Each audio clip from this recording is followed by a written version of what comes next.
This is the Italian Real Estate Podcast, here to help you with the ins and outs and basics of Italian real estate, presented by ItalianRealEstateLawyers.com. Hello there, and welcome to another edition of the Italian Real Estate Podcast, presented by ItalianRealEstateLawyers.com. Of course, we are back at it again with Italian attorney Marco Permunian. How are you doing today? Good, how are you? I am doing great, thank you. And in today's episode, we wanted to continue on our ultimate checklist for moving to Italy and things you will want to be able to mark off either before you get to Italy or as soon as you arrive. There will definitely be some things that you will need to have lined up. And in this episode, we wanted to talk about some of kind of the practical things beyond just the visas and the specific places itself, but things that you'll need in daily Italian life. So Marco, maybe can we talk about first the most important one, which is the Italian tax identification code, the Codice Fiscale. If you have obtained an Italian visa and you're ready to call Italy your home, it is almost necessary to get an Italian tax code upon arrival in Italy. And that doesn't necessarily mean that you will have to pay taxes or that you will be liable for taxes, even if that's something, of course, to consider if you want to become a full-time resident of Italy. But a tax code will basically be helpful for a lot of other things. A tax code is issued by the Italian Revenue Agency, in Italian Agenzia delle Entrate. There are local offices everywhere in the country, so you can visit the nearest location and apply for an Italian tax code. It's an alphanumeric code that will basically identify you as a person, and you will be asked to provide it every time. For example, you have to enter into a lease agreement, or if you have to purchase a SIM card, or if you have to register yourself into the healthcare system. So the tax code will be very helpful in a lot of situations. So if you're looking to relocate to Italy, that's one of the first steps that you have to take. You will probably be provided with a paper certificate that includes your tax code, and then you will be mailed the actual tax code card, which comes in green. But also, if you register into the healthcare system, your health insurance card will include your tax code, and that's a blue card. And so, Marco, when a person is trying to get their Codice Fiscale, the Italian tax code, what documentation do you need to bring along with you? You will have to bring your passport and your residency permit if you have one. There are some situations where you can apply for a Codice Fiscale even if you don't have a residency permit.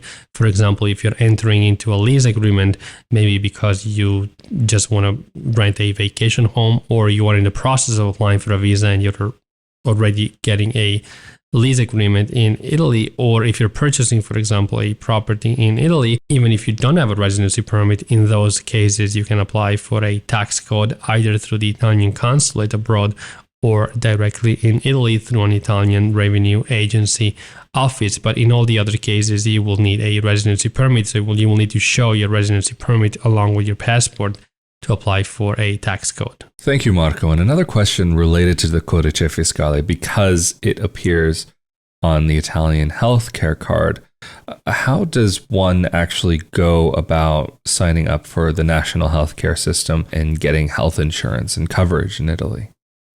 The prerequisite is to register as a resident in an Italian municipality. So the very first step is for you to be entered into the registry of the population of a certain municipality in Italy, and you can do so only if you are either a European or Italian citizen, or if you are a foreign citizen, if you have a residency permit. So once you're registered as a resident, you can go and apply for your health insurance card, and you apply for it through the local ASL, which is basically a regional local office, which means Azienda Sanitaria Locale, which is a regional office. In Italy, the healthcare is provided by the different regions of Italy, so you will always have to contact the office in your region where you're registered as a resident to apply for the health insurance card. Of course, there are local offices, but the service is provided by the region where you reside. And like we mentioned before, when you apply for the health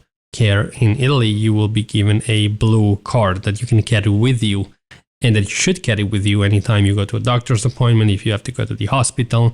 But for people who are not entitled to the healthcare in Italy because maybe they're not residents, but they do need a Codice Fiscale, a tax code, for example, people who are purchasing in Italy and who are not going to become residents, at least not immediately, they will be receiving a green card, including their Codice Fiscale, rather than the blue card, which is the health insurance card, which does also include the Codice Fiscale number.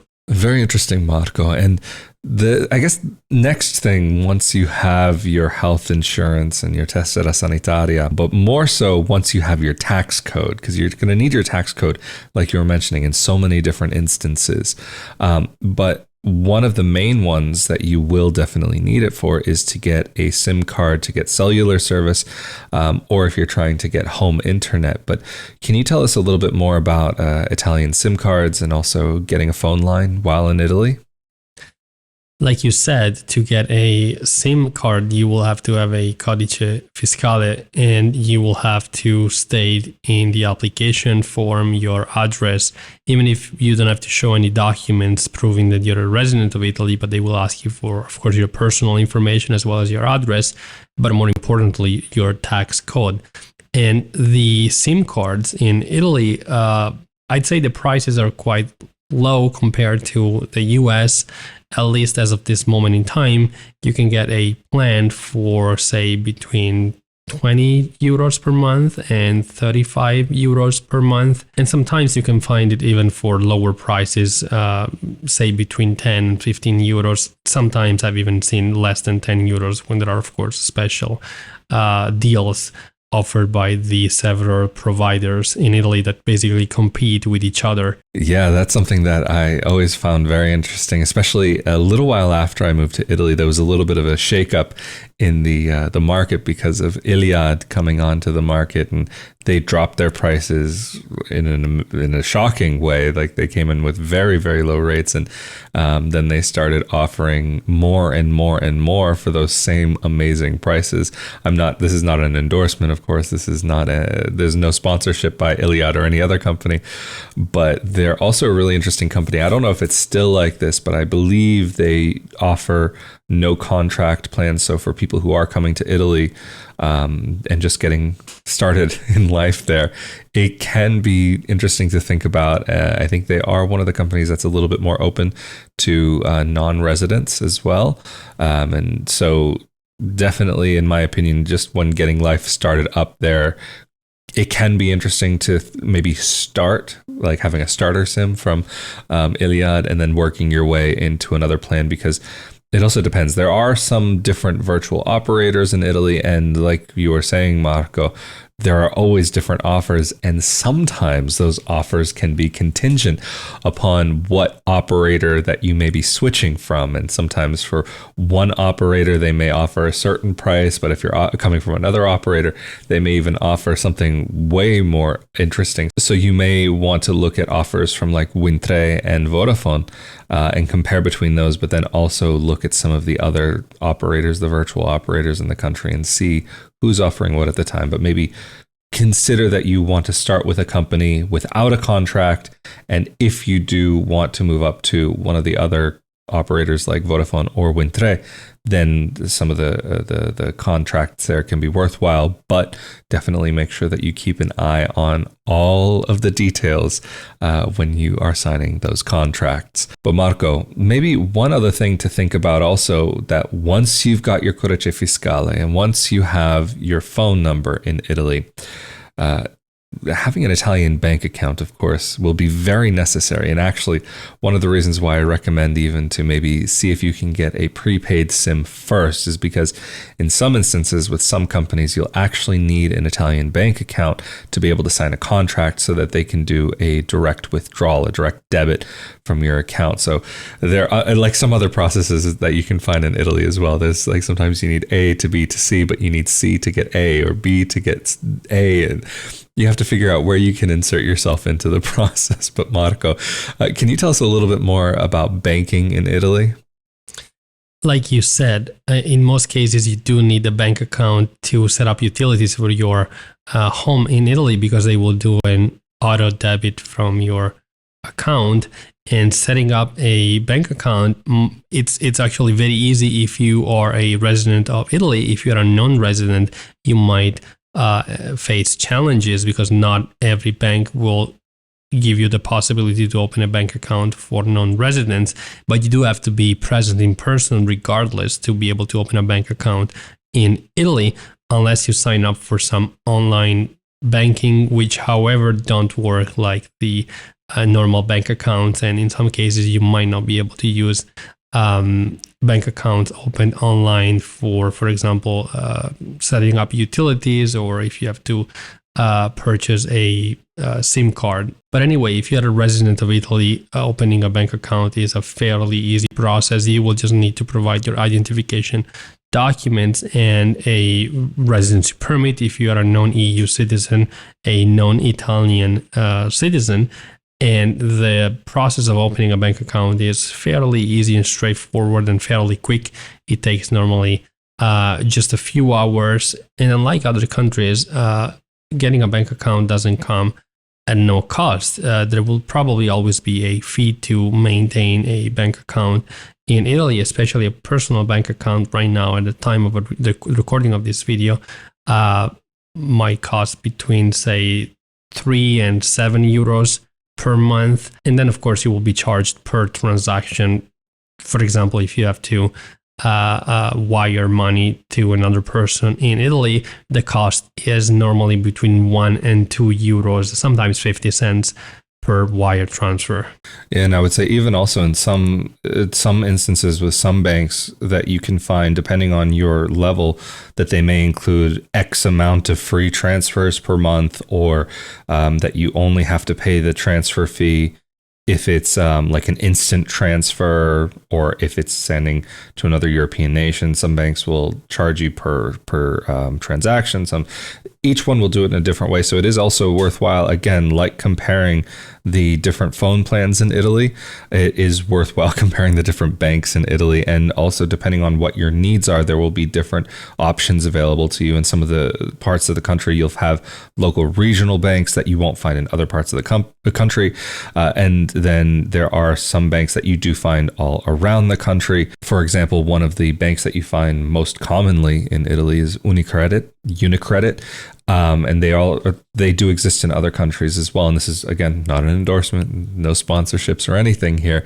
Just have to make that completely clear. But it is another area to kind of start looking. But it may be one of the banks where having residency in Italy may be required. And also you may want to take into consideration that you might have to set up an appointment before being able to set up the account. Some banks, depending on the bank, might allow you to just walk in, set it up on the spot. Some others may want you to set up an appointment ahead of time. I've heard in the past, for example, also for students, there are some bank accounts that may be more advantageous. Like, for example, at Intesa Sanpaolo, there could be accounts there that could be really interesting to look at, also for individuals who may not be residents as well. But we don't need to get too deep into that topic. Of course, there's no endorsement here of any of these that have been mentioned, but just some places where you may want to take a look. But Marco, maybe to move on to another topic, because as we've seen in this episode, there's a lot that can be based solely just on top of the Codice Fiscale. And in some ways, if you wanted to get an Italian license, that could be actually very necessary to have. But I know there will be many people moving from abroad who want to be able to drive on their own license from their home country. Is that something that they'll be able to do while living in Italy? If you are a citizen of a European country, you can drive in Italy with your own driver's license. However, if you are a citizen of a country outside of the European Union, then you can only drive in Italy with your own driver's license for 1 year, as long as you obtain an international permit, which you obtain in your home country before you travel to Italy. And it's basically just a translation of your driver's license so that, it can be understood in Italy by law enforcement. But after 1 year, depending on your nationality, you will have to either convert your driver's license into an Italian one, or if you are, for example, an American citizen, you will have to obtain an Italian driver's license, which means that you will have to pass a practical test and a written test. And only if there is a specific agreement between your country and Italy, then you will be able to convert your driver's license. Otherwise, if there's no agreement, no reciprocity between Italy and your country, then you will have after 1 year to obtain an Italian driver's license. Thank you, Marco, for letting us know about that. And for those who may be interested in actually getting their license in Italy, what does that look like? What's that process look like? To apply, you have to have a Codice Fiscale, and you need to present your ID and pay a fee. And there are also 6 hours of mandatory practice with an instructor. So the process works this way. You normally do the process through a school approved by the Italian government. There are 6 hours of mandatory practice with an Italian instructor that will basically teach you how to drive. And that's a big difference with the US. And there will also be lessons where you will basically be provided information to pass the written test that you have to pass in order to get the driver's license, which in Italian is called B driver's license, which is the one that you use to drive cars. And there are several other types of driver's license. For example, if you have to drive a motorbike, if you have to drive a truck, but if you're only interested in driving a car, then the B driver's license is the one that you need. And also you will have to pass a medical examination where they basically check mostly your vision to make sure that you are good to drive. Or if you need glasses to drive, it may be indicated in your driver's license that you do need glasses to drive, which means that you need to carry them with you or actually wear them while you're driving. And the total cost, including the 6 hours of mandatory practice, is normally around 1,000 euros. Well, Marco, thank you so much for making yourself available for this episode and going into all of these details that we've been covering in this ultimate checklist for moving to Italy. But of course, if anybody needs any help moving to Italy, how can they get in contact with you and your team? People can contact us through our website, italianrealestatelawyers.com, or give us a call. Our number is on the website.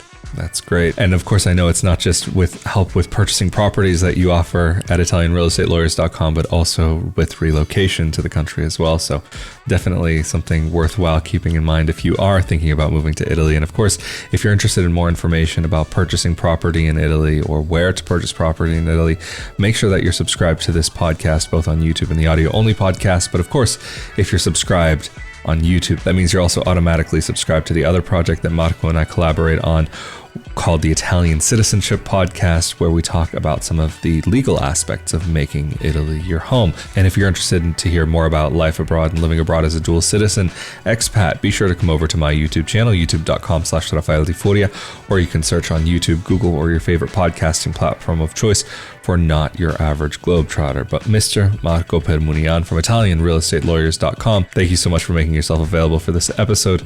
Of course, stay safe and healthy out there. I'm Rafael Di Furia, and I'll see y'all next time.